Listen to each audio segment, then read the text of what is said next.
Indian cotton federation மற்றும் Indian cotton association சார்பில் கோவையில் அகில இந்திய பருத்தி மாநாடு. அனைவருக்கும் வணக்கம். பெரும்பாலான ரசிகர்கள் சப்ஸ்கிரைப் செய்யாமல் பார்த்து கொண்டிருக்கிறீர்கள். தயவுசெய்து உடனடியாக சப்ஸ்கிரைப் செய்து எங்களுக்கு ஆதரவு தாருங்கள். இதன் மூலம் நாங்கள் மென்மேலும் வளர்ந்து உங்களுக்கு தரமான செய்திகளை தலைமையாக கொண்டு செயல்படும் இந்தியன் காட்டன் ஃபெடரேஷன் மற்றும் பஞ்சாபை தலைமையாக கொண்டு இயங்கும் இந்தியன் காட்டன் அசோசியேஷன் லிமிடெட் ஆகிய அமைப்புகள் இணைந்து 2 ஆண்டுகளுக்கு ஒருமுறை நடத்தும் அகில இந்திய பருத்தி மாநாட்டின் 6வது பதிப்பு கோவையில் வரும் ஆகஸ்ட் 9 மற்றும் 10 ஆகிய தேதிகளில் கோவை ரெசிடென்சி ஹோட்டலில் நடைபெற உள்ளது. இது குறித்து இந்தியன் காட்டன் ஃபெடரேஷன் தலைவர் துளசிதரன் கூறுகையில், பருத்தி எதிர்காலத்துக்கான நிலையான நுற்பொருள் எனும் கருவில் இந்த மாநாடு நடைபெற உள்ளது. இத்துடன் உலக அரங்கில் பருத்தியின் நிலை மற்றும் பருத்தி சார்ந்த தொழில்துறைக்கு உள்ள சவால்கள் குறித்து இந்த நிகழ்வில் விவாதிக்கப்பட உள்ளது. பஞ்ச விலை இன்னும் அதிகரிக்கும் அப்படிங்கிற ஒரு இதில் பஞ்ச விற்பனையில் விலையை இறக்கி கொடுக்க மாட்டேங்கிறாங்க. அடுத்தது மில்லை நூலுக்கு டிமாண்ட் ரொம்ப கம்மியாக இருக்கிறதுனால மில்களும் பர்ச்சேஸ் ரொம்ப கம்மியாக பண்ணிகிட்ருக்காங்க. ஹேண்ட் டு மவுத் தான் போயிட்டுருக்காங்க நிறையா மில்லில். அதனாலையும் பஞ்ச விலை இந்த காரணங்கள்னால அதிகமாக உள்ளது. எம்எஸ்பி எவ்வளோ இருந்ததுங்க? எவ்வளோ பண்ணுறாங்க? எம்எஸ்பி எவ்வளோ? 5000 ரூபா இருந்துச்சு. 5700. பஞ்சில் சுமார் 5000 ரூபாய் அதிகமாக வரும். 4500லேருந்து 5000 ரூபா.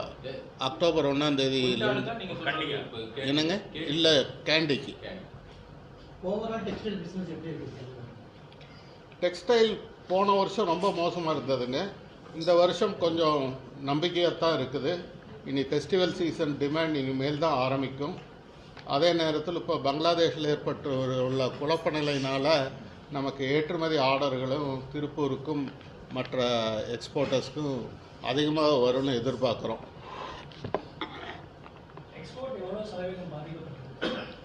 எக்ஸ்போர்ட்டுங்க அதாவது டெக்ஸ்டைல் எக்ஸ்போர்ட்டுங்களா?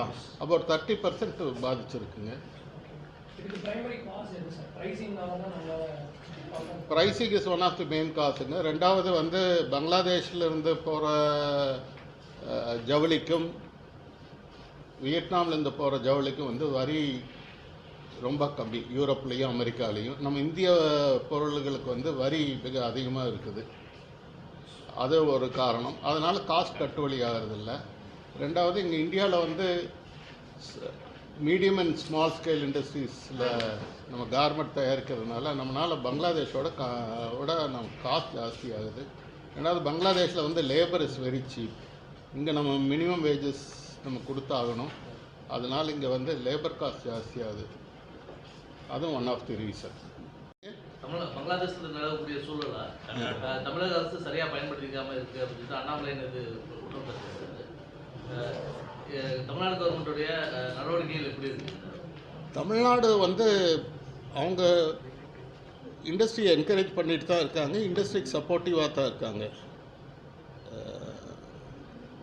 அதுக்கு மேலே அவங்க மற்ற பங்களாதேஷில் இருக்கிற மாதிரி ஷாப்ஸோ அதோ ஒன்றும் கன்செஷன்ஸ் இல்லை.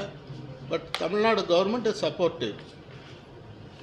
திருப்பூரில் எடுத்துட்டிங்கன்னா அவங்களுக்கு வாட்டர் அவைலபிலிட்டி மற்ற அவைலபிலிட்டி எல்லாம் ஏற்படுத்தி தான் கொடுத்துட்ருக்காங்க. லாஜிஸ்டிக்ஸ்லேயும் இம்ப்ரூவ்மெண்ட்ஸ் இருந்துகிட்ருக்கு. கான்ஃபரன்ஸுக்கு மலேசியா, இந்த வருஷம் பங்களாதேஷ் வர்றது சந்தேகம்.